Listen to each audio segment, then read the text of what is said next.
और गुरुग्राम के Sultanpur national park में वर्ल्ड वेटलैंड डे पर कार्यक्रम का आयोजन किया गया और इस कार्यक्रम में मुख्यमंत्री मनोहर लाल खट्टर, केंद्रीय मंत्री भूपेंद्र यादव और केंद्रीय राज्य मंत्री अश्विनी चौबे पहुंचे। इस दौरान मुख्यमंत्री और केंद्रीय मंत्रियों ने पौधारोपण भी किया। इस स्पेस एप्लीकेशन सेंटर की शुरुआत की है। इस कार्यक्रम को संबोधित करते हुए सीएम मनोहर लाल ने कहा कि हरियाणा में 2 वेटलैंड और हजारों पक्षी आते हैं, जबकि सिर्फ सुल्तानपुर की अगर बात करें तो 100 से ज्यादा प्रजाति ऐसी हैं जो 50,000 पक्षियों का हर साल यहां आगमन होता है। लेक के आसपास के इलाके को अगर बात करें, होम स्टे पॉलिसी के तहत विकसित भी करने की बात कही गई। 75 साल से ज्यादा आयु के पेड़ के संरक्षण को पेंशन दी जाएगी। ऐसा करने वाला हरियाणा देश का पहला राज्य होगा। सीएम ने कहा है कि सरकार ने पॉन्ड अथॉरिटी बनाकर 1900 तालाबों को इसी साल ठीक करने का बीड़ा उठाया है। प्रदेश के सभी 6000 ओवरफ्लो तालाबों को साफ किया जाएगा।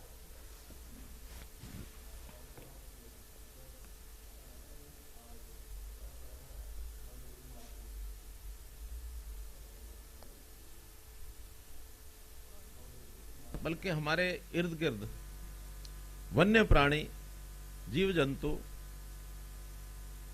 वृक्ष आदि कितना ही ऐसा प्रकृति का स्रोत है जिनको समन्वय करके हम यदि चलेंगे तो हमारा जीवन सुखी होगा। पृथ्वी पर हम समझे कि हम अकेले रहते हैं, ऐसा नहीं है, बल्कि हमारे इर्द गिर्द हमेशा हमारा सहयोग करने वाले वन्य प्राणी भी रहते हैं। ये पृथ्वी हम सबकी है, केवल हमारी नहीं है।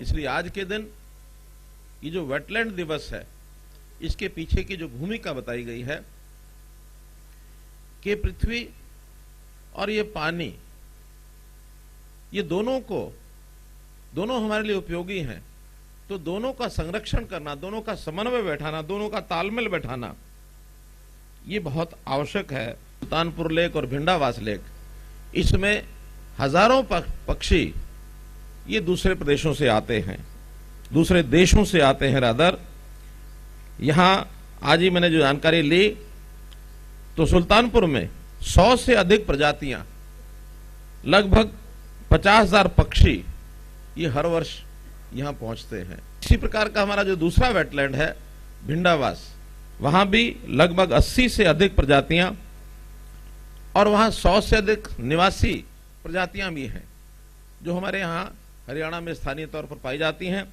वहां भी लगभग 40,000 पक्षी ये हर वर्ष आते हैं।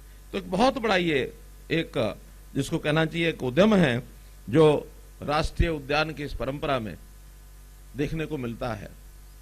यहां पर पर्यटन के नाते भी बहुत से पर्यटक देश भर से वो आते हैं। हमने विचार किया है, आज ही ध्यान में आया है कि हम क्यों नहीं उनके यहां पर निवास के नाते से कोई योजना बनाए। पिछले दिनों में टिक्करताल का जो एक पर्यटन केंद्र इस प्रकार का जो बनाने की बात आई थी, वहां पर हमने एक होम स्टे पॉलिसी की चर्चा की। वो होम स्टे पॉलिसी बन गई है। उस होम स्टे पॉलिसी का उसका उपयोग करते हुए इन दोनों लेक्स के आसपास के गांव में इसको हम कोशिश करेंगे कि कुछ लोग इसके अंदर सहभागी बने, लोग बाहर से आए, उनके घरों में रहें और ग्रामीण क्षेत्र का जो एक सांस्कृतिक पहलू है उसका भी दर्शन करें और हरियाणा का जो ग्रामीण दर्शन है वो उनको करने को मिले। अब ये जो आर्द्रा यानी एक प्रकार का जो पानी का सारा प्रवाह है, हम जानते हैं कि एक प्राकृतिक चक्र इसका है। उस चक्र में हम पानी को उपयोग करते हैं और उस पानी को देखा जाए तो दूषित भी करते हैं। वो दूषित पानी जब इस प्रकार के वेटलैंड्स में, इस प्रकार के स्थानों पर जाता है, तो ये जो पक्षी हैं और ये जो इस प्रकार के जीव हैं, ये उस पानी की सफाई भी करते हैं और सफाई करने के बाद उस पानी का रीयूज करने के लिए भी हमें उपलब्ध होता है।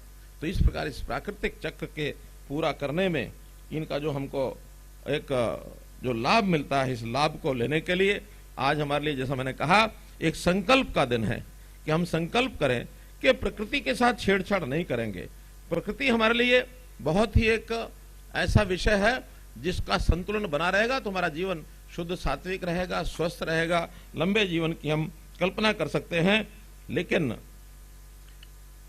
इस पर चिंता थोड़ी करने की आवश्यकता है। इधर लोगों का ध्यान नहीं है। विकास के नाम पर कई बार हम इस प्रकृति से साथ खेलते भी हैं और इसको यानी विनाश की तरफ भी ले जाते हैं। तो आज मैं उन सब संस्थाओं का भी आभारी हूं जो संस्थाएं पर्यावरण के नाते से बहुत जोर से अपनी आवाज भी उठाते हैं और उसमें प्रकृति को बचाने के लिए अपनी भूमिका को निभाते हैं। अब ये काम मनुष्य को सबको करना चाहिए। प्राचीन काल के अंदर हम देखते हैं कि पशु पक्षियों का, वृक्षों का एक पूजा का भाव ये हमारे समाज में रहता था। आज हम यानी ध्यान करें, गंगा को माता कहते हैं, तुलसी को माता कहते हैं, पीपल की हम पूजा करते हैं। क्यों करते हैं? इसलिए करते हैं कि इनके बिना हमारा जीवन संभव नहीं है।